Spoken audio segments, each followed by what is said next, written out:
Hello viewers, before we begin, take a second to subscribe and turn on the bell icon so you don't miss the final part of this touching love story where hearts begin to heal and family steps in. Now enjoy. Mrs. Hayran had not been herself since the blog post made its way around the internet. The faces of the twin boys stayed with her. The resemblance to Jisoo was too strong to ignore. No matter the country, race, or past mistakes, her heart only held one desire now, to be part of her son's life again and to know her grandchildren. She couldn't sit back any longer. Quietly, she instructed her assistant to help her find Amma's details. After some digging, they found a lead, Amma's place of work and her boss's contact. Mrs. Hayran made the call herself. She spoke with calm respect, explaining who she was and why she needed to reach Amma. It wasn't easy. The company's policies were strict, but after gentle persuasion and a sincere explanation that it was for peace and family, the boss finally agreed to pass along Amma's number. She was grateful. When Amma received the unexpected call, she was silent for a moment. "It's me, Jisoo's mum," the voice said quietly. Amma was surprised. She never expected to hear from her. "I would like to meet you," Mrs. Hayran said. "Please, come with the twins." There was a pause. Then, Amma agreed. On the day they met, Amma arrived with the boys. She kept the reasons simple away from Jisoo, telling them they were going to meet someone important. When they arrived, she greeted Mrs. Hayran politely, speaking in her language. The twins followed. The older woman's eyes softened as she saw them up close. She knelt gently, drawing them into her arms without a word. Her tears said more than she could. She turned to Amma, her voice low. "I am sorry, Amma. I was part of the reason you left. I only wanted the best for my son, but I went about it the wrong way, not putting his happiness into consideration. I've forgiven you," she said calmly. "Let's focus on peace. That's all that matters now." The twins looked from one to the other, confused. "Mum, who is she?" Juan asked. Amma smiled gently. "She's your grandmother. Your dad's mum." Jiho's eyes lit up. "Grandma?" Mrs. Hayran wiped her tears quickly and opened her arms again. "Yes, my loves. Grandma is here now." The boys ran into her arms. The warmth of that moment filled the quiet park like sunshine. For the first time in years, something felt whole again. Before they left, Mrs. Hayran turned to Amma. "I know I have no right to ask, but would you come for dinner? Bring the twins. Bring Jisoo if you can. I want to try again."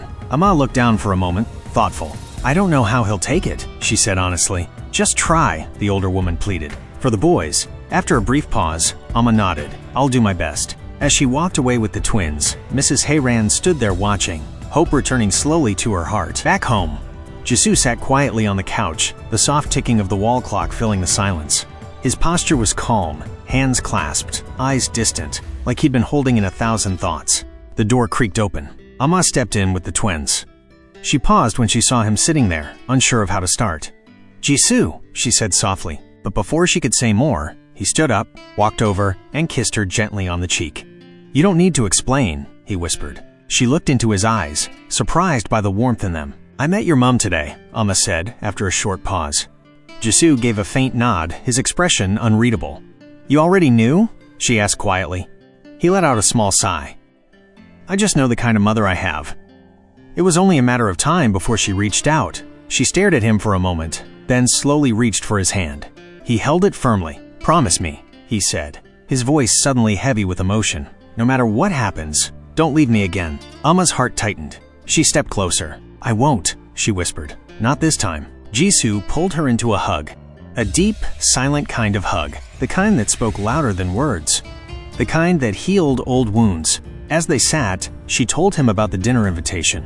He smiled faintly and said, "This time, our love will win." Meanwhile, at the Kang residence, Mr. Kang stepped into the living room and froze. The place was unusually busy. Housekeepers moved with purpose. Furniture was being adjusted. A fresh floral scent filled the air. Vendors had just left. Decor people, a small entertainment team for kids, even a caterer. And at the center of it all was his wife, Mrs. Kang, instructing the staff with the energy of someone planning something big. He stood there for a while before finally asking, "What's going on here?" She looked at him briefly. "A family dinner," he frowned. "Family dinner? With who?" "With Amma and the twins," she said calmly, walking past him to adjust the table setting. Mr. Kang's face darkened. "Are you serious?" Mrs. Kang turned sharply. "Dead serious." He raised his voice. "After everything? After what she did? She gave birth to your grandchildren," she said firmly. "And I won't let your pride come between our family again." He scoffed. "There are better women out there for him." from respected families. Why are you so eager to welcome her back? She looked at him with quiet disappointment. Because she makes our son happy. And I'm done being part of what broke him. Mr. Kang was stunned. You've always cared more about your reputation than your own son's heart, she continued. But not this time. If you want to sit this dinner out, fine. But I won't let your stubbornness ruin this again. Her words hit him harder than expected. He didn't respond. He just stood there, speechless as she walked away. For the first time in a long while, he realized she wasn't standing on his side anymore, and that shook him. The day of the family dinner finally arrived. Amma stood quietly outside the mansion gates, her heart beating fast. The memories of the last time she was here, the insults, the tears, the heartbreak, rushed through her mind. But now, she wasn't alone. Jisoo held her hand tightly, the twins by their side, beaming with excitement. "We're doing this together," he said softly. And those words, they gave her strength. Inside the house, the mood was warm. Mrs. Kang welcomed them with a soft smile and open arms. "My dear, come in," she said, hugging Amma tightly. She played with the twins, asking questions, laughing with them, guiding them gently around the home. She didn't allow Mr. Kang's absence at the table to ruin the moment. This was her son's family now, and she was determined to make it right. Jisoo, watching his mother with the twins, felt his heart swell. "Thank you, Mum," he whispered as he hugged her from the side. "You have no idea what this means to me." Mrs. Kang smiled warmly. "I can see you're finally happy. Go now, talk to your father." "Try one more time." Jisoo hesitated, then nodded. "I will." He walked through the long hallway, one he knew so well. At the far end was the familiar wooden door to his father's study, a place of silence, control, and power. He knocked once and pushed it open. Mr. Kang sat behind the desk, flipping through a file without looking up. "You're here," he said coldly. Jisoo stood still. "I came to talk." "There's nothing to talk about," his father replied.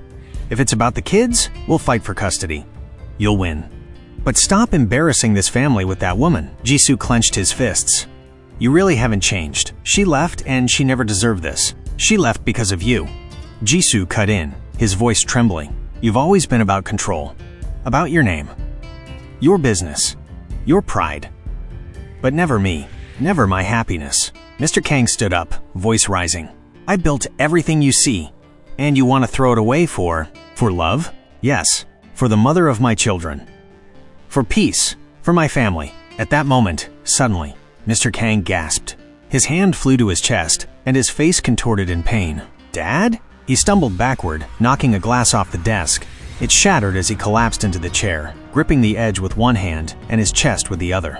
Jisoo rushed forward. "Mom, someone call an ambulance." Later that night, at the hospital, the doctor came out after hours of silence. "He's stable," the doctor said. He had an episode of acute coronary syndrome, triggered by extreme stress and emotional tension. Mrs. Kang covered her mouth. Amma held the twins tightly in her arms. "He needs rest," the doctor added. "And less conflict."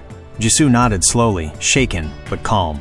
"I'll be here," he said. The hallway was quiet, the air thick with tension. Jisoo sat on the bench, elbows on his knees, hands clasped tightly. He didn't say a word, just stared blankly ahead. Amma slowly walked up to him, her steps soft. She knelt beside him. "Are you okay?" she asked gently. He didn't respond right away. Then, slowly, he looked at her. His eyes heavy. "I don't know," he whispered. Amma reached for his hand and gave it a light squeeze. "Everything will be fine," she said softly. "We're here. Together." Jisoo held onto her hand tighter. "Don't let go again," he said, his voice barely above a whisper. "I won't," she replied with a small nod. Just then, the twins ran toward them, each holding one of their grandmother's hands. They looked at their parents with innocent smiles, not fully understanding what had happened, but sensing the weight in the air. Jisoo glanced at them, then back at Amma. And as he pulled her close, resting his forehead against hers, it was clear. No matter the storm, this time, they were going to hold on to each other.